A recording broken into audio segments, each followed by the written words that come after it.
आप भारतीय हैं, कम से कम आपको ऐसा लगता ही होगा। आपका जन्म यहीं हुआ है, आप यहीं पे बड़े भी हुए हैं, यहीं स्कूल भी गए, यहीं नौकरी भी किए और यहीं पे टैक्स भी दिए और यहीं पे आप वोट भी डाल रहे हैं। और अगर आपसे कोई पूछे कि आपके भारतीय होने का सबूत क्या है, तो शायद आप जेब से आधार कार्ड निकाल लेंगे या फिर वोटर आईडी कार्ड या पासपोर्ट या फिर पैन कार्ड, जो भी आपके पास कार्ड होगा।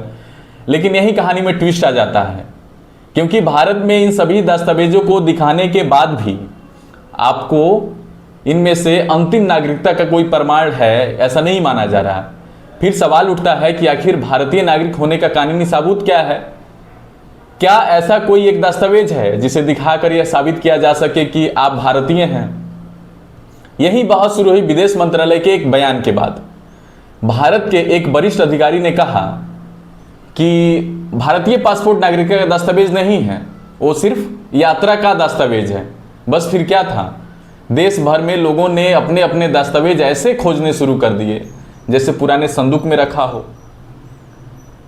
बस यह बहस नहीं है, इससे पहले सुप्रीम कोर्ट भी यह साफ शब्दों में कह चुका है कि आधार कार्ड नागरिकता का प्रमाण है ही नहीं, यह सिर्फ पहचान का प्रमाण है।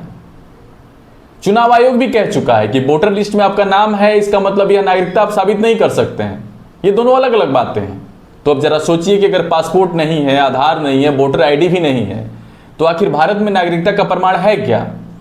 क्या सचमुच 140 करोड़ लोग जो इस देश में रह रहे हैं, उनके पास कोई ऐसा दस्तावेज है ही नहीं जिसे दिखाकर अपने आप को साबित कर सकें कि हम भारतीय हैं? नमस्ते, मेरा नाम सच्चिदानंद है और आप पढ़ो भारत देख रहे हैं। आज इसी नागरिकता के मुद्दे पर हम आपसे चर्चा करेंगे। सवाल सुनने में आपको छोटा लग रहा होगा, लेकिन जवाब थोड़ा लंबा है, क्योंकि यहाँ मामला कानून का है और कानून हमेशा हमारे रोजमर्रा की समझ से काम नहीं करता है। आम आदमी सोचता है कि बैंक का एटीएम कार्ड है, अस्पताल का हेल्थ कार्ड है, राशन कार्ड है, मेट्रो का कार्ड है, तो नागरिकता का भी कोई कार्ड होगा।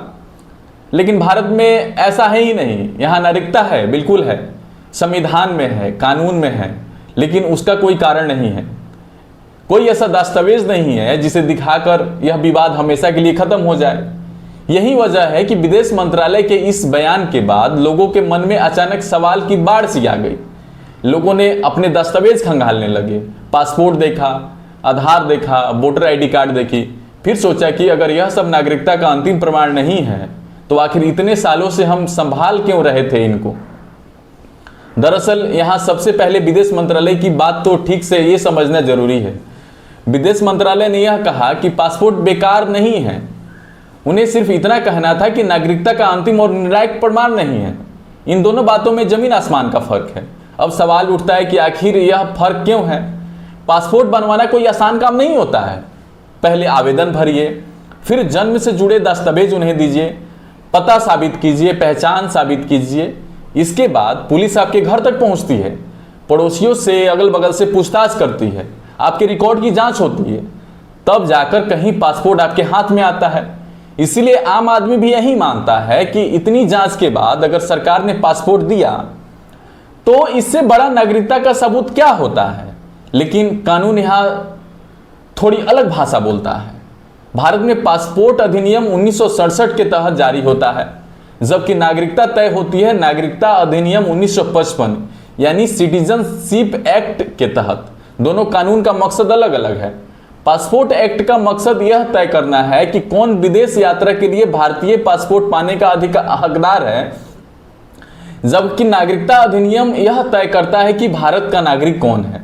यानी दोनों का कानून अलग अलग जुड़ा हुआ है, लेकिन दोनों एक जैसा नहीं है। इसीलिए पासपोर्ट एक्ट की धारा 6 कहती है कि अगर कोई व्यक्ति भारतीय नागरिक नहीं है तो उसका पासपोर्ट जो है, उसका पासपोर्ट का आवेदन खारिज कर दिया जाएगा। यानी सामान्य स्थिति में भारतीय नागरिक को ही मिलेगा पासपोर्ट। लेकिन इसी कानून की धारा 20 जो है, केंद्र सरकार को एक विशेष अधिकार भी देता है। अगर जनहित में जरूरत हो तो सरकार किसी ऐसे व्यक्ति का भी पासपोर्ट यानी दस्तावेज जारी कर सकती है जो भारतीय नागरिक ना हो। यही वजह है कि कानून पासपोर्ट को नागरिकता का मजबूत सबूत तो मानता है, लेकिन अंतिम और अकाट सबूत नहीं मानता है। इसका मतलब यह बिल्कुल नहीं है कि पासपोर्ट की कोई कीमत नहीं है। और बहुत ज्यादा इसकी कीमत है। सुप्रीम कोर्ट ने 1978 में मेनका गांधी मामले में भी कहा था कि पासपोर्ट इस बात का प्रमाण है कि धारक भारतीय राष्ट्रीयता रखता है और विदेश में इसे भारतीय गणराज्य का संरक्षक और भारतीय दूतावासों की सहायता से मिलने का अधिकार है, लेकिन भारतीय होने का मजबूत संकेत है। लेकिन अगर अदालत में किसी की नागरिकता पर कानूनी विवाद खड़ा हो जाए तो सिर्फ पासपोर्ट दिखाकर मामला खत्म नहीं हो जाएगा। अदालत दूसरे दस्तावेज और दूसरे तथ्य भी देख सकती है। यहीं से अलग सवाल पैदा होता है कि अगर पासपोर्ट अंतिम प्रमाण नहीं है तो क्या वोटर आईडी है? अब पहली नजर में तो लगता है कि वोटर आईडी ही नागरिकता का सबसे बड़ा सबूत है और होनी भी चाहिए। आखिर भारत में वोट डालने का अधिकार सिर्फ भारतीय को ही है, कोई विदेशी नागरिक भारत में वोट नहीं डाल सकते। ऐसे में अगर किसी के पास वोटर आईडी कार्ड है तो सीधी सी बात है भारतीय नागरिक होंगे। तर्क बिल्कुल सही लगता है, लेकिन कानून यहां भी थोड़ा अपना अलग रास्ता दिखाता है। सुप्रीम कोर्ट ने 1995 में लालबाबू हुसैन बनाम इलेक्टोरल रजिस्टर ऑफिसर मामले में एक अहम बात कही थी। मामला एक ऐसे व्यक्ति का था जिसका नाम मतदाता सूची से हटाने को लेकर विवाद पैदा हो गया था। अदालत ने कहा कि अगर किसी व्यक्ति का नाम वोटर लिस्ट में दर्ज है तो कानून यह मानकर चलता है कि वो भारतीय नागरिक है। इसे कानूनी भाषा में प्रिजम्पशन ऑफ सिटीजनशिप यानी नागरिकता की कानूनी धारणा कहा जाता है। लेकिन यहां एक छोटा सा ट्विस्ट है, यह धारणा अंतिम नहीं होता। अगर किसी की नागरिकता पर गंभीर कानूनी विवाद खड़ा हो जाए तो तय प्रक्रिया के तहत ही उसकी जांच की जा सकती है। यानी वोटर लिस्ट में नाम होना बहुत मजबूत आधार है, लेकिन नागरिकता पर आखिरी फैसला बिल्कुल नहीं। हाल ही में सुप्रीम कोर्ट ने स्पेशल इंटेंसिव रिवीजन यानी SIR से जुड़े मामले में भी यही बात दोहराई थी। अदालत ने साफ कहा कि चुनाव आयोग का काम सिर्फ यह तय करना है कि कौन वोटर लिस्ट में रहेगा और कौन नहीं, लेकिन चुनाव आयोग किसी के नागरिकता का अंतिम फैसला नहीं कर सकता। अगर किसी का नाम मतदाता सूची से हट जाए तो सिर्फ इसी वजह से उसकी नागरिकता खत्म हो जाती है, तो यह बात गलत है। अब आते हैं उस दस्तावेज पर जो शायद भारत का सबसे ताकतवर कार्ड बन चुका है, आधार कार्ड। आधार कार्ड एक ऐसा कार्ड है, आप बैंक का खाता खुलवाने भी जाते हैं तो आधार कार्ड, मोबाइल का सिम लेने जाते हैं तो आधार कार्ड, गैस का कनेक्शन लेने जाते हैं तो आधार कार्ड, टैक्स देने जाते हैं तो आधार कार्ड, हर जगह आधार कार्ड मांगा जाता है। तो आपको लगता होगा कि आधार भी उसकी पूरी पहचान है, लेकिन कानून यहां भी यही बात दोहराता है। सुप्रीम कोर्ट साफ कह चुका है कि आधार पहचान का दस्तावेज है, नागरिकता का नहीं। वजह भी सीधी है, आधार कानून नागरिकता साबित करने के लिए बनाया ही नहीं गया था। उसका मकसद सिर्फ किसी व्यक्ति की पहचान तय करना है। इतना ही नहीं, कुछ शर्तों के तहत भारत में रहने वाले विदेशी नागरिक भी आधार कार्ड बनवा सकते हैं। इसीलिए सिर्फ आधार देखकर यह नहीं कहा जा सकता कि सामने वाला व्यक्ति जो है भारतीय नागरिक है। यानी अब तक तस्वीर कुछ ऐसी बनती है, पासपोर्ट मजबूत सबूत है लेकिन अंतिम नहीं, वोटर आईडी कार्ड मजबूत आधार है लेकिन अंतिम नहीं, आधार पहचान का अंतिम आधार जो है पहचान का दस्तावेज है लेकिन नागरिकता का नहीं। तो फिर आखिर कानून मानता किससे है? भारत में नागरिकता किसी एक कार्ड से तय नहीं होती, बल्कि नागरिकता तय होती है नागरिकता अधिनियम 1955 यानी सिटीजनशिप एक्ट के तहत। यही कानून बताता है कि कोई भारतीय नागरिक है, कौन नहीं है, नागरिकता कैसे मिलेगी और किन परिस्थितियों मिलेगी। दिलचस्प बात जो है, इस पूरे कहानी में कहीं भी यह नहीं लिखा है कि भारतीय नागरिक को एक जैसा नागरिकता प्रमाण पत्र दिया जाएगा।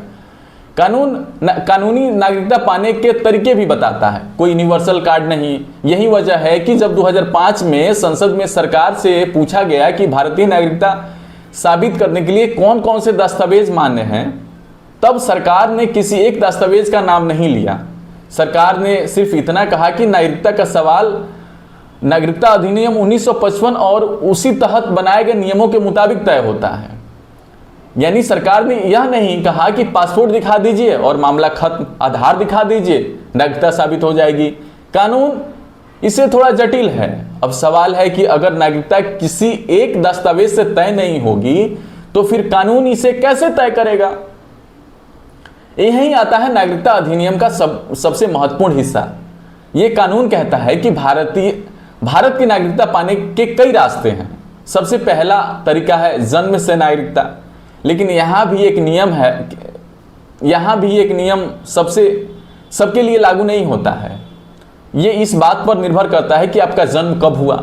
अगर आपका जन्म 26 जनवरी 1950 से 1 जुलाई 1987 के बीच भारत में हुआ है तो सिर्फ भारत में जन्म लेना ही आपके भारतीय नागरिकता बनाने के लिए काफ़ी है। उस समय आपके माता पिता किसी देश के नागरिक थे, इससे कोई फर्क नहीं पड़ता है। लेकिन 1986 में कानून बदल गया।